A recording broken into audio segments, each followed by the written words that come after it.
viendo el libro de Hebreos, estamos por culminar ya esta porción, el capítulo 9, ¿no?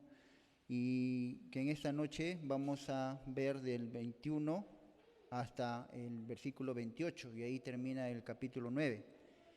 Amén. Primero vamos a orar, hermanos, para que el Señor sea quien nos ayude. Su Santo Espíritu es quien nos ayude en esta noche, ¿no? Nos dé sabiduría, entendimiento, para poder entender, comprender qué nos quiere hablar en esta noche a través de su palabra. Amén. Padre nuestro que estás en el cielo, te doy gracias, Señor, por el privilegio, Señor, de estar aquí en esta noche, Señor. Gracias, Señor, por la vida de cada uno de mis hermanos, Señor, que están presentes aquí, Señor, para seguir estudiando, Señor, el libro de Hebreos, Señor. Gracias, Señor, porque por tu palabra, Señor, que tú nos hablas a través de ella, Señor.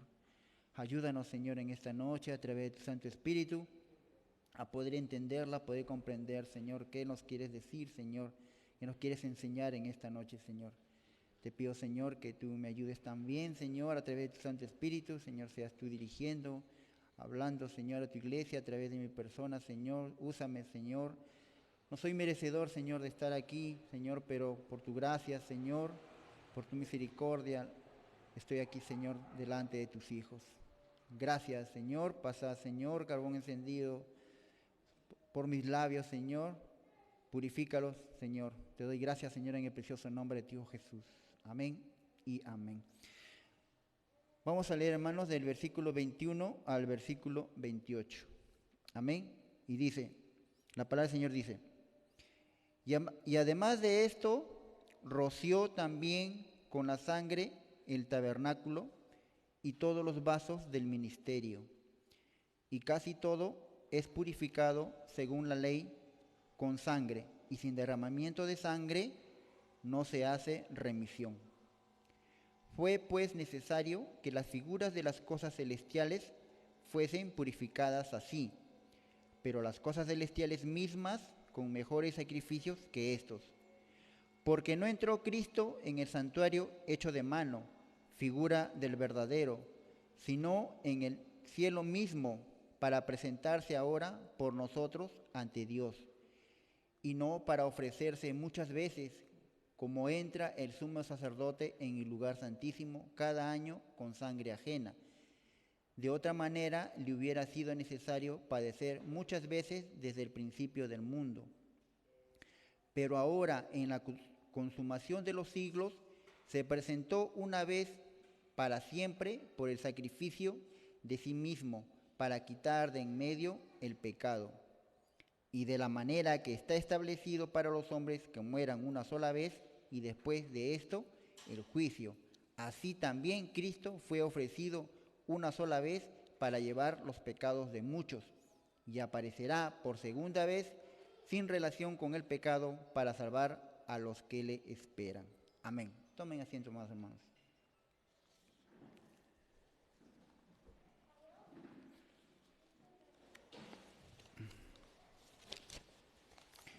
Amén. Como le decía, ya estamos por terminar el capítulo 9 y vamos a hacer un breve recuento para poder entrar en contexto, ¿no? Porque, como decía el otro día nuestra hermana Rosario, como las clases de cada 15 días, a veces nos olvidamos. Bueno, algunos tomamos nota y los que no tomamos nota, como yo, a veces agradezco cuando viene el que lleva la palabra y nos hace recordar, nos pone en contexto, ¿no? Entonces, en el versículo 1 del capítulo 9 nos enseña, pues, ¿no? O este capítulo 9 nos enseña, ¿no? Que hay un mejor pacto, que hay un mejor sacerdote, ¿no? Y en el versículo 1 nos dice que este primer pacto tenía ordenanzas de culto, ¿no? Entonces, el primer pacto tiene ordenanzas de culto, dice, y el Señor había escogido un pueblo, ¿no? Para su alabanza y para la gloria de su nombre. Y había establecido un tabernáculo para en ese lugar ir y adorarle, ¿no? Porque no lo podían hacer en cualquier lugar, ¿no? Pero este tabernáculo terrenal dice que tenía sus limitaciones, ¿no? Ya ese día nos habían puesto una imagen donde nos habían señalado en cuanto cómo estaba dividido el tabernáculo, ¿no? Dice que estaba dividido en el atrio, el lugar santo y el lugar santísimo, ¿no? Entonces, en el atrio dice que se ubicaban la gente, el pueblo, ¿no? El pueblo judío. Y ningún gentil podía entrar ahí, ¿no? El gentil se quedaba afuera. Y si querías entrar, tenías que hacerte prosélito, o sea, tenías que convertirte a la religión o al judaísmo, ¿no? Y ahí podías entrar. Pero solamente se podían quedar ahí, en el atrio. Mejor dicho, en el lugar santo, ahí solamente podían entrar los sacerdotes, ¿no? Los sacerdotes que no eran tampoco cualquiera, ¿no? Los sacerdotes eran de la tribu de Leví, de descendientes de Aarón, ¿no? Solamente ellos podían estar ahí. Y en ese lugar estaba la mesa de la propiciación, el candelabro, que dice que tenía que estar encendido a perpetuidad, como dice su palabra, ¿no? Y en la mesa de la propiciación estaban los 12 panes, ¿no? Que representaban a las 12 tribus, ¿no? Y siguiente estaba el lugar santísimo, y ahí solamente podía ingresar el sumo sacerdote, ¿no? Y lo hacía solamente una vez al año, ¿no? Y antes de entrar, dice, hacía la expiación por sus propios pecados y por los pecados del pueblo, ¿no? Entonces ese lugar solamente podía entrar él, ¿no? Y nos enseñaban, ¿no? Que esto era figuras, ¿no? Sombras de lo que iba, de lo que representaba a Cristo y lo que iba a hacer en un futuro, ¿no? Dice que el candelabro representa la luz, ¿no? Que Jesús dijo, no, yo soy la luz del mundo, ¿no? ¿Verdad? Y los panes, también nuestro Señor Jesús decía, ¿no? Que Él es el pan de vida. Amén. Entonces, después nos decía, ¿no? Ya en el versículo 15, que Él era nuestro mediador, ¿no? ¿Y por qué nuestro Señor Jesús es nuestro mediador? Porque Él es el medio, el único medio por el cual nosotros podemos acercarnos a Dios. No hay otra manera, ¿no? No hay otra manera por el cual nosotros nos podemos acercar a Dios sino a través de su Hijo, ¿no? Por eso Él es nuestro mediador, ¿no? ¿Y cómo así llega a ser nuestro mediador, no?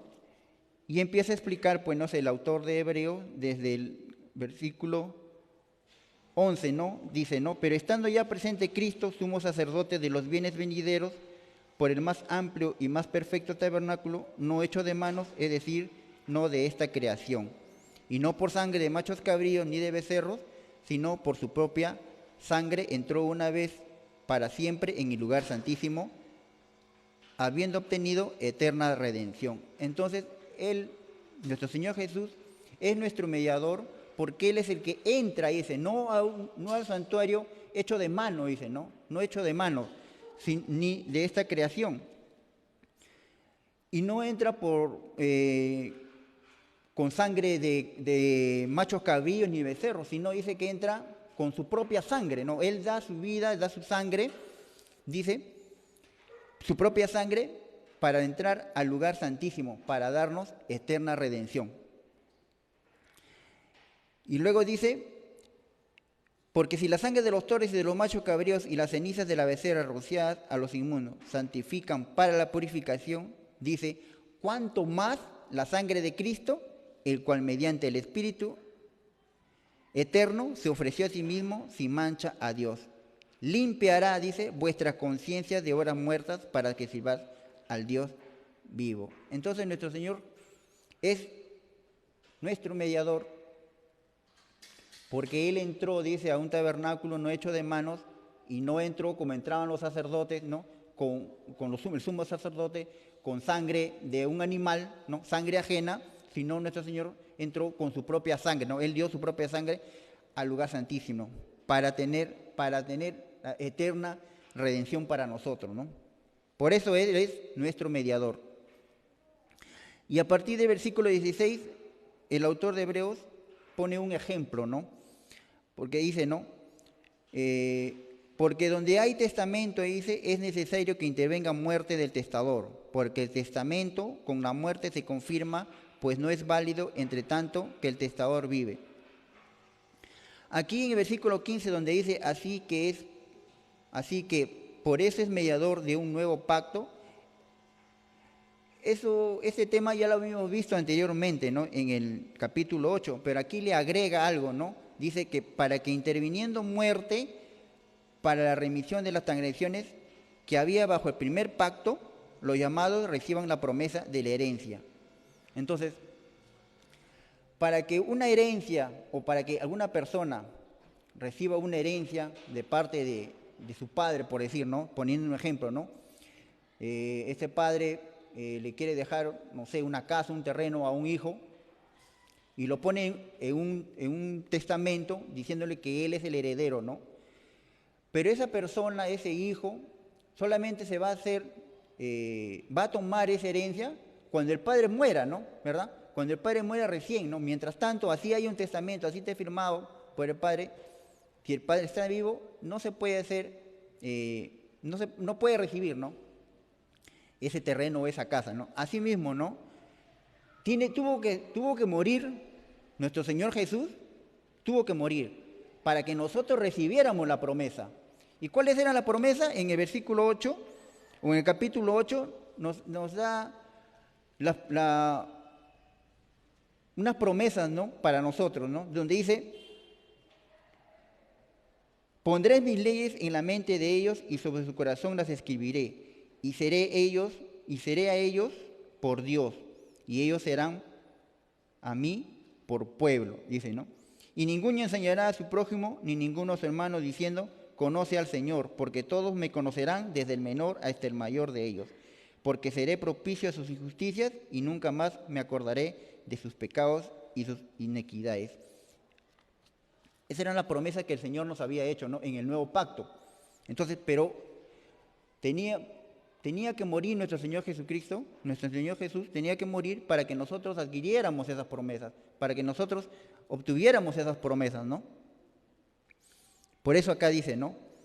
Que tenía que morir, o porque donde hay testamento es necesario que intervenga la muerte del testador, o sea, nuestro Señor Jesucristo, porque el testamento con la muerte se confirma, pues no es válido entre tanto que el testador vive.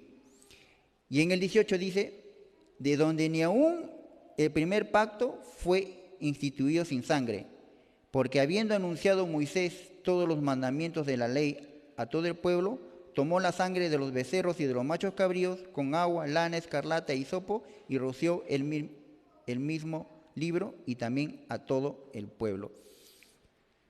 Entonces aquí hace mención, pues, ¿no?, a Moisés cuando baja del monte Sinaí con las tablas de la ley. Cuando él baja, dice, Moisés hace sacrificio, ¿no?, de becerros y de machos cabríos, y esparce la sangre sobre el mismo libro, dice, sobre la misma tabla de la ley y sobre el pueblo, ¿no? Eso es lo que hace Moisés, acá se menciona eso, ¿no? Y en el 20 dice, diciendo: esta es la sangre del pacto que Dios os ha mandado, ¿no? Eso es lo que dice, lo que el autor de Hebreo nos señala que dice Moisés, ¿no? Y entonces en el 21 dice: y además de esto, roció también con la sangre el tabernáculo y todos los vasos del ministerio, ¿no? Y casi todo es purificado según la ley con sangre, y sin derramamiento de sangre no se hace remisión. Entonces, la sangre, nuestro Señor Jesús, nuestro Dios había establecido que a través de la sangre, usaban la sangre para la purificación, ¿no? Él lo había establecido así. Si nosotros vamos al libro de Levítico, en el capítulo 17, versículo 18, el versículo 14, dice, ¿no? Porque la vida de toda carne es su sangre. Por tanto, he dicho a los hijos de Israel,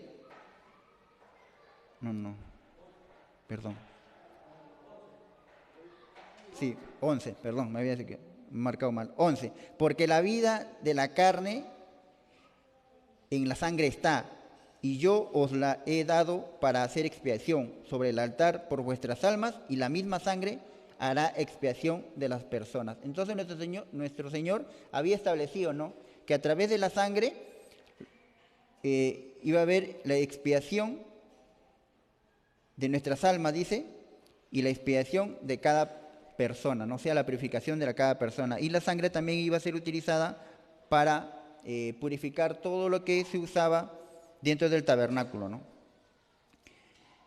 Y dice 22, y casi todo es purificado según la ley con sangre.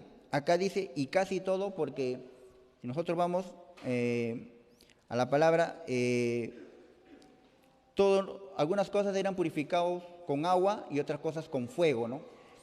Por eso acá dice, y casi todo es purificado según la ley con sangre. Y sin derramamiento de sangre no se hace remisión. O sea, si no había derramamiento de sangre, no había perdón de pecados, ¿no? Entonces, así lo había establecido nuestro Señor, que tenía que haber derramamiento de sangre. Por eso es que hacían sacrificio de animales, los animales eran sacrificados y con su sangre era esparcido, ¿no?, en el altar, y era esparcido en todo, como ya habíamos señalado, y a través de ello se hacía la expiación de los pecados, ¿no?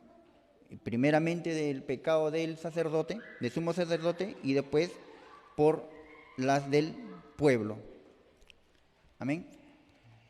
Y a partir del versículo 23, ya el autor de Hebreos toma otro tema, ¿no? Señala, y yo le he puesto como título al tema, Cristo, suficiente sacrificio. Entonces habíamos dicho que este libro, o esa parte, ¿no?, esta porción, trae bastante simbolismo, ¿no?, o sombras, como se dice, ¿no?, sombras acerca de lo que Cristo iba a hacer más adelante, ¿no? Era una sombra de lo que había de venir, era una sombra del cumplimiento perfecto que era nuestro Señor Jesucristo, ¿no? En nuestro Señor Jesús, o nuestro Señor Jesucristo, está el cumplimiento de todas las promesas, ¿no? Es la promesa de la simiente, ¿no?, que cuando está en Génesis, ¿no?, cuando vemos, Él es la promesa de ellos, de aquello, ¿no?, que iba de aquello que iba a venir. Él es la, ¿cómo se dice?, una sombra. Todo lo que estaba dentro del tabernáculo era una sombra, era una figura, ¿no?, de lo que nuestro Señor Jesús iba a hacer más adelante, ¿no? Y como les digo, a partir del versículo 23 ya toma otro tema, ¿no? Y lo voy a dividir en 3 puntos, ¿no? En el versículo 23 dice, fue pues necesario que las figuras de las cosas celestiales fuesen purificadas así, pero las cosas celestiales mismas con mejores sacrificios que estos. Entonces, aquí hace un paralelo entre las cosas celestiales y entre las cosas celestiales mismos, ¿no? En este texto, hermanos, vamos a encontrar primero que el autor de Hebreos, recordemos que está hablando a una audiencia, si bien es una congregación cristiana, pero con trasfondo judío, ¿no? Por eso se llama este libro Carta a los Hebreos, ¿no?, o judío hebreo, ¿no? Este pueblo conocía, ¿no? Este pueblo conocía, entendía todo lo relacionado a los sacrificios, todo lo relacionado al tabernáculo y todo lo relacionado a las figuras de las cosas celestiales.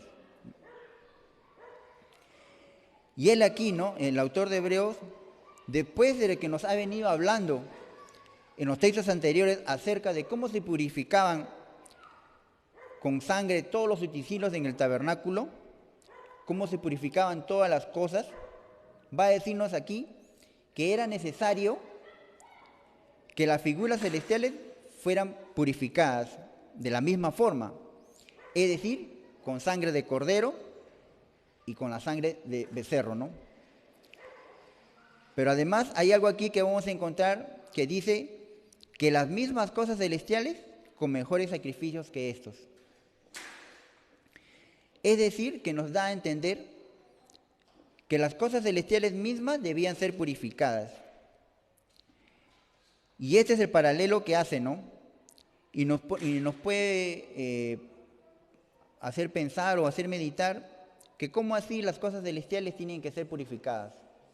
con mejores sacrificios, dice. ¿Cómo así? En primer lugar, tendríamos que ver nosotros que la purificación de las cosas celestiales hace referencia al tabernáculo y a sus utensilios, ¿no? Las cosas celestiales hace referencia al tabernáculo y a sus utensilios. Y se rociaba sangre, la sangre de los corderos y del becerro se rociaba sobre el altar, sobre el tabernáculo, sobre el santuario, sobre el altar de incienso, al pie del altar del holocausto. Inclusive dice que se esparcía sobre la vestidura del sacerdote, del sumo sacerdote, ¿no?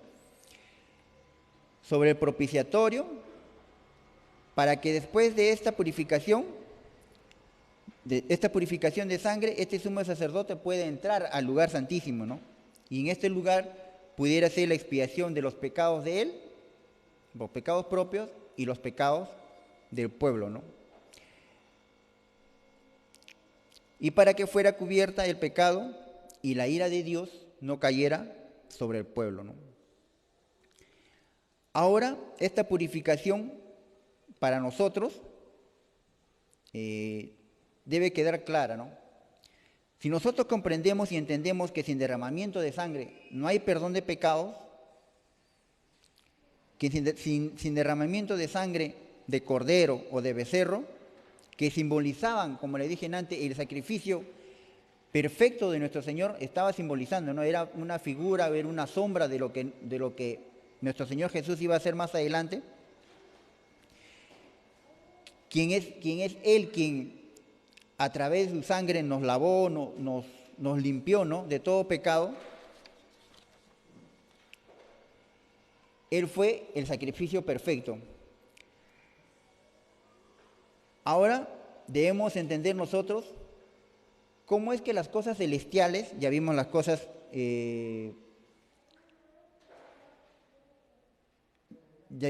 celestiales que tenían, las figuras de las cosas celestiales que tienen que ser purificadas. Ahora vamos a ver por qué las cosas celestiales mismas tienen que ser purificadas con mejores sacrificios, ¿no? Y cómo es posible que las cosas celestiales mismas van a ser purificadas, ¿no? ¿Cómo es así? ¿Cómo es que las mismas cosas celestiales, suponiendo, ¿no?, y entendiendo que las cosas celestiales se refiere al cielo, y cómo es que en el cielo, viviendo Dios, tiene que ser purificado? Para entender esto, tenemos que leer el versículo 24, que dice: porque no entró Cristo en el santuario hecho de mano, figura del verdadero, sino en el cielo mismo, para presentarse ahora por nosotros ante Dios. Amén. Claramente, cuando se está refiriendo a las cosas celestiales mismas con mejores sacrificios, el texto nos deja ver que se refiere a nosotros mismos. Nosotros, el pueblo de Dios, teníamos que ser purificados, necesitábamos ser purificados, porque el camino hacia Dios, por nuestra enemistad con Él, estaba cerrado. Nosotros no podíamos acercarnos a Dios, nosotros mismos no podíamos acercarnos a Dios, ¿no? Por nuestra rebelión, por nuestro pecado, no podíamos acercarnos a Él. No teníamos acceso directo a Dios. Debemos recordar que que el sacrificio del Antiguo Testamento, claramente vemos que el camino hacia el lugar santísimo era solamente a través de ordenanzas y de los sacrificios de animales, ¿no? Y era el sumo sacerdote quien obraba como mediador nuestro, o como el mediador de entre el pueblo y Dios, ¿no? Y cuando entraba el sumo sacerdote, hacía, ¿no?, la expiación de los pecados, y también hacía la propiciación, ¿no?, para que no cayera la ira de Dios sobre el pueblo, ¿no? Pero aquí vemos ahora en el texto que estamos leyendo, en el versículo 24, que nos está diciendo que el sacrificio de nuestro Señor Jesucristo, quien es ahora nuestro gran sumo sacerdote y nuestro mediador, ha purificado nuestras vidas, ¿no? Él, al morir, nos ha limpiado, nos ha lavado de todo pecado, ¿no? nos ha purificado, ha limpiado nuestras vidas, ha limpiado nuestros corazones, inclusive dice, como dice en el versículo 14, ha limpiado nuestras conciencias, ¿no? Todo ello ha limpiado a través de su sangre y ahora nos podemos acercar libremente, ¿no?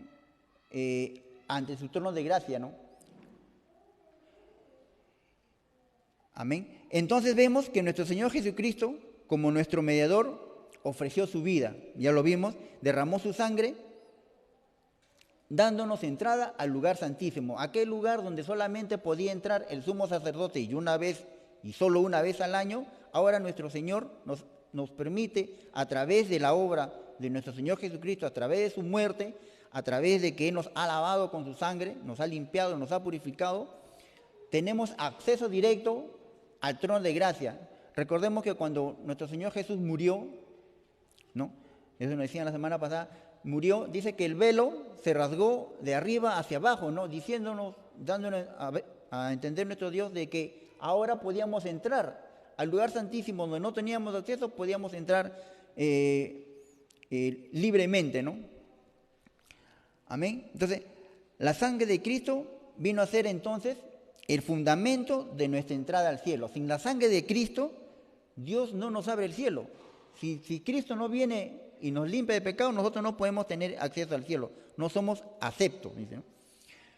Ninguno de nuestros sacrificios que nosotros podríamos hacer, ninguno nos podría acercar a Dios. Ninguno serviría para que nosotros tuviéramos entrada al cielo. Ninguna obra que nosotros pensemos que podamos hacer nos puede, a veces las personas que en el mundo, ¿no? Que cuando uno les comparte la palabra y les dice, ¿no? Que ellos necesitan de Cristo para que ellos puedan ser perdonados de sus pecados, algunas religiones piensan que por obras se van a salvar, ¿no? Que por obras van a tener acceso al cielo y ellos se dedican a hacer eso.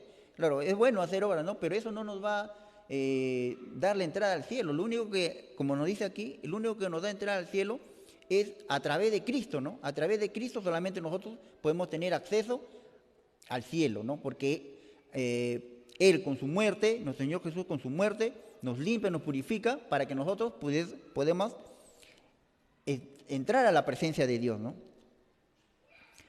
Amén. Entonces dice, si nosotros no somos limpiados por la sangre de Cristo y nos presentamos así ante Dios, lo único que vamos a conseguir es que vamos a ser condenados por nuestros pecados, ¿no? Y el cielo va a permanecer cerrado para siempre, ¿no? Sin embargo, dice, la sangre de Cristo ha transformado el cielo en un santuario para nosotros. Ya no es un santuario terrenal como estaba en ese tiempo, ¿no? El santuario terrenal donde ellos entraban a hacer el culto, ya no, eso quedó ahí nomás, ¿no? Porque vemos que ahora ese santuario o el templo ya no existe, ¿no? Ya no existe, pero ahora tenemos un santuario espiritual, que somos cada uno de nosotros, ¿no? Ahora Dios es el que mora dentro de nosotros, ¿no? La palabra de Dios dice que nosotros somos morada del Espíritu Santo, templo de Dios, morada del Espíritu Santo, ¿no? Amén. Entonces, ahora nosotros somos el santuario, ¿no? El santuario espiritual. Entonces, para que nosotros vivir allí y al mismo tiempo el cielo sigue siendo la morada de Dios. O sea, nosotros tenemos acceso, gracias a nuestro Señor Jesucristo, con su muerte, Él nos ha dado acceso a la presencia de Dios, ¿no? Al cielo, donde mora nuestro Señor, ¿no? Amén. Versículo 22. Ahora dice, el versículo 25 dice, y no para ofrecerse muchas veces, como entra el sumo sacerdote en el lugar santísimo cada año, con sangre ajena.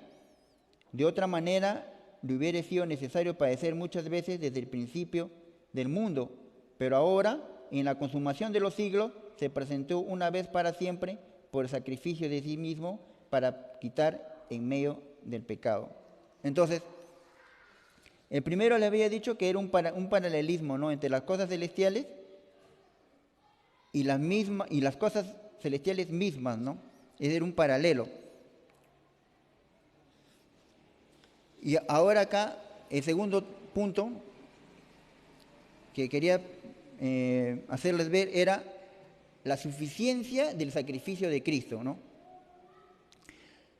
Anteriormente, en el antiguo pacto, era necesario ofrecer un sacrificio de animales, conforme a las ordenanzas de culto que el Señor había determinado. Nuestro Señor había determinado que sea así, ¿no? Que sea sacrificado un animal. Él lo había determinado así, con el fin de que nuestros pecados sean cubiertos, ¿no? Siendo esto una figura, ¿no? Una figura del lugar que debía tomar este animal inocente por la culpabilidad del hombre. Es decir, el animal inocente reemplazaba al hombre en ese sacrificio y era ese derramamiento de sangre, y ese derramamiento de sangre era suficiente para cubrir ese pecado. Pero ese sacrificio que se hacía se tenía que repetir año a año, ¿no? Porque era sangre de animal, ¿no? No era algo perfecto, ¿no? Entonces se tenía que repetir cada año a año, el día de la expiación, se tenía que hacer ese sacrificio, ¿no? Para el perdón de los pecados del pueblo.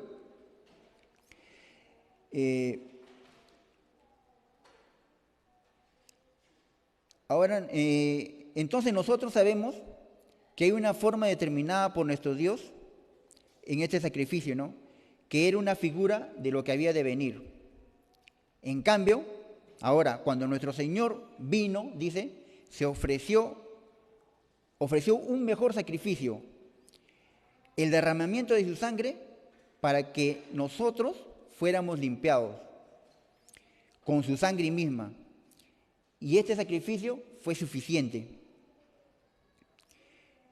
Pero fue suficiente por la condición misma de nuestro Señor. Dice que nuestro Señor Jesús es, ¿no?, 100% hombre, 100% Dios, ¿verdad? Y por esta razón, su sangre y su sacrificio cumplía lo que nuestro Señor o lo que nuestro Dios exigía. Es decir, que su sangre derramada limpiaba el pecado del pueblo. Limpiaba el pecado de los que son suyos y de los que fueron llamados por el Evangelio. Como nos dice el mismo, nuestro mismo Señor Jesús, nos dice en Juan 6:39, ¿no? Libro de Juan 6:39, dice: y esta es la voluntad del Padre, el que me envió, que de todo lo que me diere, no pierda yo nada, sino que lo resucite el día postrero. Es decir, que por la naturaleza divina de Cristo, este sacrificio fue suficiente y lo hizo una sola vez y para siempre, ¿no? Por tanto, ya no son necesarios más sacrificios. Ya los sacrificios de los animales cesaron, ¿no? Las ordenanzas del antiguo pacto que fueron determinados por la palabra de nuestro Dios, que era presentar el cordero, ya no iba más, ¿no? Porque ahora nosotros hemos recibido la sangre del cordero, como dice, ¿no? O como decían Juan el Bautista, he ahí el cordero de Dios que quita el pecado del mundo, ¿no? Y sabemos que fue suficiente por la condición de Dios y su condición de hombre, ¿no? Una sola vez su sacrificio lo hizo una sola vez y para siempre. Y con eso fuimos limpiados del pecado de una manera profunda. Aún dice que fueron limpias nuestras conciencias, ¿no? Como dice en el versículo 14. Ahora nuestras conciencias han sido limpiadas por este sacrificio que es suficiente y que fue quitado el pecado y fuimos limpios, ¿no? Como nos dice en Primera de Pedro 1:18. Dice: sabiendo que fuisteis rescatados de vuestra vana manera de vivir, la cual recibisteis de vuestros padres, no con cosas corruptibles como oro o plata, ¿no? Nosotros, hermanos, habíamos recibido una herencia de pecado, ¿no? Que viene desde nuestros primeros padres, desde Adán y Eva, ¿no? Y esta corrupción no podía ser quitado con nada corruptible, como dice aquí, ¿no? Ni con oro ni con plata. Solamente podía ser quitado con la sangre de Cristo, amén, de un cordero sin mancha y sin contaminación, y que había sido destinado desde el principio de la creación, ¿no? Para que se manifestara en los posteros tiempos, ¿no? Por amor a nosotros. Nuestro Señor Jesús, además de quitarnos el pecado, hizo la propiciación. ¿Qué es la expiación, no? La expiación es que nos limpia de nuestro pecado, nos limpia nuestra conciencia. Y la propiciación es que nos libra por su sacrificio de la ira de Dios, que nosotros nos merecíamos. Nosotros nos merecíamos la muerte, ¿no? No nuestro Señor Jesús, porque Él no cometió pecado. Nosotros hemos sido los pecadores, y somos los pecadores, ¿no? Porque aún pecamos. Pero nuestro Señor Jesús no cometió pecado, pero Él murió por nosotros. Nuestros pecados, dice, le fueron imputados, ¿no? Y Él nos dio su justicia, ¿no? Pues ahora somos justos delante de Dios. No por nuestras obras, no porque nosotros hayamos hecho algo. No, es por Jesús, ¿no? Por la obra de Jesús, por la obra de Cristo, que lo hizo en la cruz. Amén. Amén, hermanos.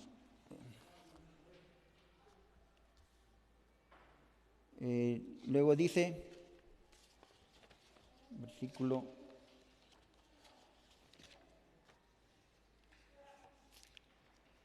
amén.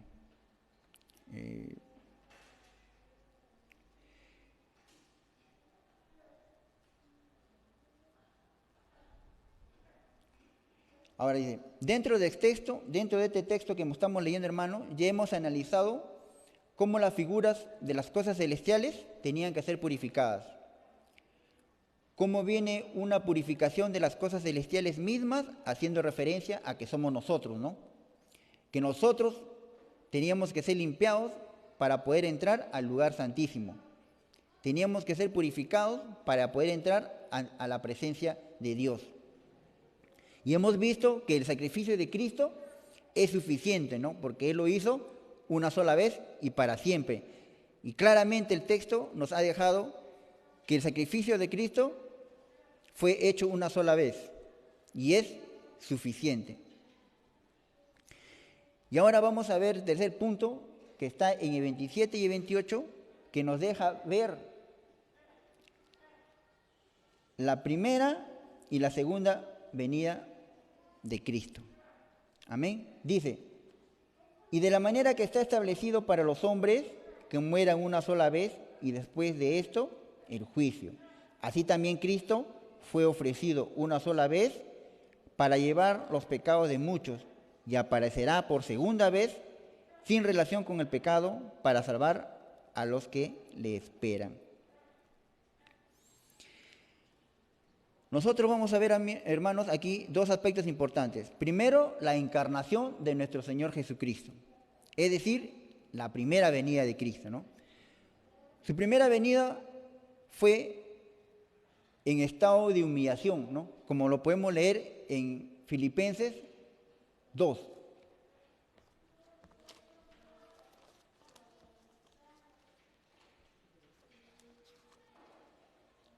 En Filipenses 2, versículo 5 dice,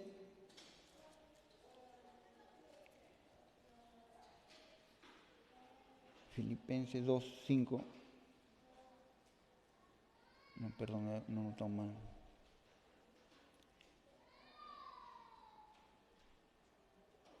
Bueno, en este, lo he anotado mal, pero dice, aquí este texto, en Filipenses, nos resume el estado de humillación, ¿no? El Dios todopoderoso y eterno se hizo hombre.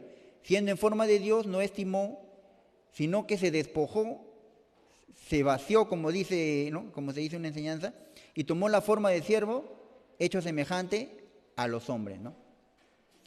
El creador del universo se hizo hombre, y fue una humillación para él no ser hacerse hombre como nosotros, pero Él lo hizo, ¿no? Por amor a nosotros, ¿no?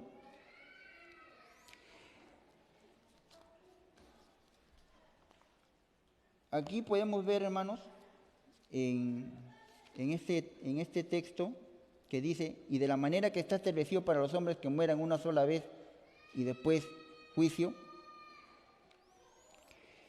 Hay muchas personas que cuando se le comparte la palabra de Dios, ellos dicen, no, yo no creo en eso, para mí no es eso, yo no creo en Dios y así, ¿no? Esquivan cualquier cosa o cualquier palabra que venga de parte de Dios, ¿no? Pensando que ellos, al seguir viviendo de espalda a Dios, ellos el día que mueran no van a encontrarse con Dios, ¿no? O sea, ellos piensan que mueren y ya está. Pero aquí la palabra de Dios nos enseña, ¿no? Que dice que como está establecido para los hombres que mueran una sola vez y después de esto, juicio. O sea, creas o no creas en Dios, el día del juicio va a llegar para todos. Para nosotros como creyentes vamos también a estar en juicio, pero en el juicio de Cristo, ¿no? Donde el Señor nos va a dar el galardón según las obras que hemos hecho. Pero para los no creyentes, para los que han muerto sin querer saber nada de Dios, los que han vivido completamente de espalda a Dios, ellos también van a entrar en un juicio. Pero según Apocalipsis, en el libro de Apocalipsis, que es el juicio del trono blanco, ¿verdad? Ellos dicen que van a entrar en ese juicio y ahí van a ser condenados por sus obras. Nosotros vamos a recibir un galardón por nuestras obras, pero ellos van a ser condenados por lo que han hecho, ¿no? Entonces,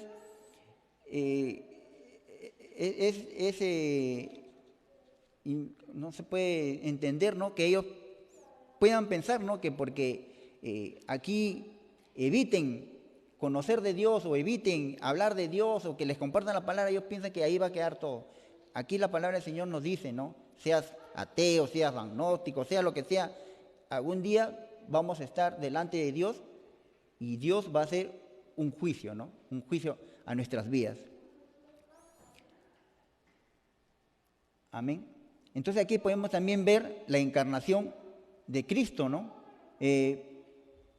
Cristo se hizo carne y murió por nosotros. Amén. Entonces Él se hizo carne, siendo Dios, se hizo hombre y se humilló hasta lo sumo, como dice su palabra, ¿no?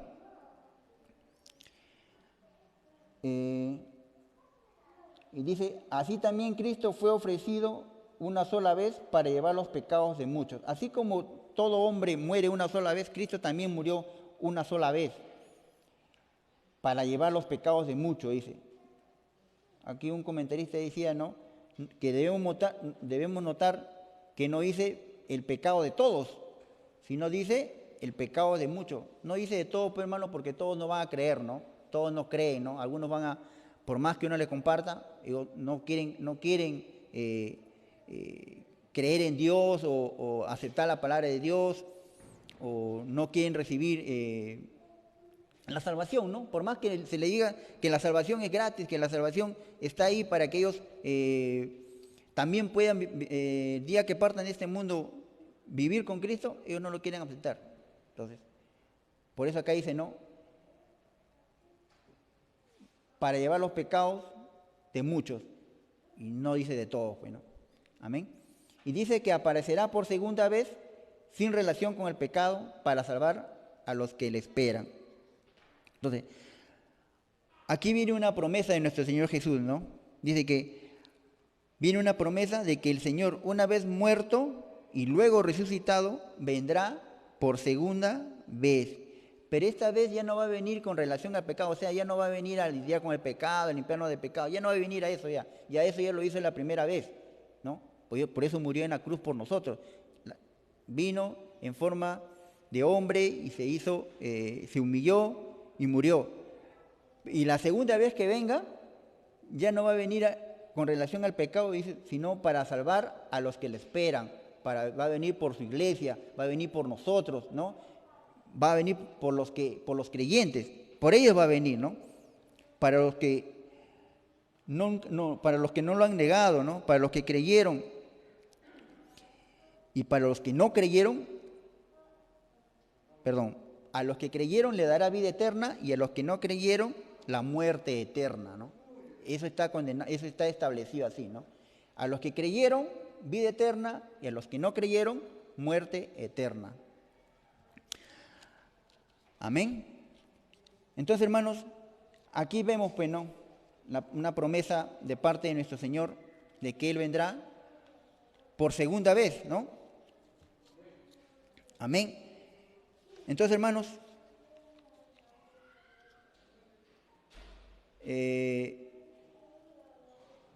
nosotros, hermanos, hemos sido lavados por la sangre de Cristo. Hemos sido purificados para una nueva vida y vida eterna, ¿no? Pero después de ver ese sacrificio perfecto de nuestro Señor Jesucristo, eso debe llevarnos, hermanos,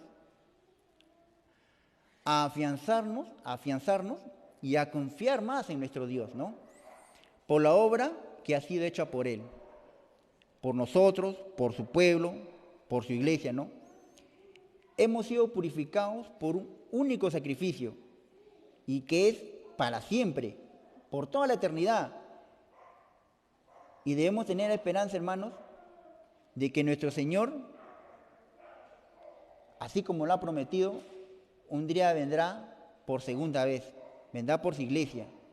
Y si lo creemos, debemos, hermanos, perseverar en vivir en santidad, vivir una vida piadosa, una vida conforme a la voluntad de Dios, esperando y anhelando que nuestro Señor Jesús vendrá por segunda vez. Pero si no vivimos o no estamos viviendo una vida en santidad, como dice su palabra, ¿no? Sin santidad nadie verá al Señor. Debe en nosotros, hermanos, con la ayuda de su Espíritu Santo, analizarnos cada uno de nosotros y ver cómo estamos viviendo, ¿no? Cuando la clase pasada nuestra hermana Rosario decía, ¿no?, que cada uno de nosotros debemos analizarnos y debemos ver en qué parte del santuario estamos, ¿no? Si estamos en el atrio, estamos en el lugar santo o estamos en el lugar santísimo. Si seguimos aún en el atrio, ¿no?, siendo nada más meros congregantes, asistiendo y nada más, siendo nada más espectadores, o estamos en el lugar santo donde solamente pensamos que por las obras, ¿no?, porque venimos al culto o porque hacemos algo por la iglesia, pensamos que de repente estamos bien delante de Dios. O deberíamos anhelar estar en el lugar santísimo al cual ahora tenemos nosotros acceso, ¿no? Y cuando la hermana Rosario decía eso, la verdad, pues el Espíritu Santo a uno me hacía recordar, ¿no?, cuando estaba en el colegio, en primaria, y tenía un profesor que cuando uno no prestaba atención me agarraba de las patillas y me zamaqueaba, ¿no?, para que preste atención. Algo así sentí cuando la hermana decía así, cada uno tiene que analizarse, autoanalizarse en qué lugar está, ¿no? Debemos anhelar estar en el lugar santísimo. Ese es el lugar donde Dios, a través de la obra de nuestro Señor Jesucristo, nos ha dado acceso. Y no puede ser, pues, que nosotros menospreciamos esa obra y sigamos, pues, siendo meros espectadores, siguiendo en el atrio o pensando que por nuestras obras o por lo que hagamos vamos a ser aceptos o vamos a ser salvos, ¿no? Amén. Debemos anhelar, hermanos, estar ahí, ¿no?, en la presencia del Señor cada día, a través de la oración, a través de la meditación, a través de la lectura de la palabra, anhelar estar ahí junto con Él, gozándonos, ¿no?, en su presencia. Amén. Amén, hermanos. Entonces, eso es lo que yo en esa noche quería compartirles, hermanos, y agradeciendo a Dios por la oportunidad que me da de estar aquí delante de ustedes. Amén. Dios le bendiga, hermanos.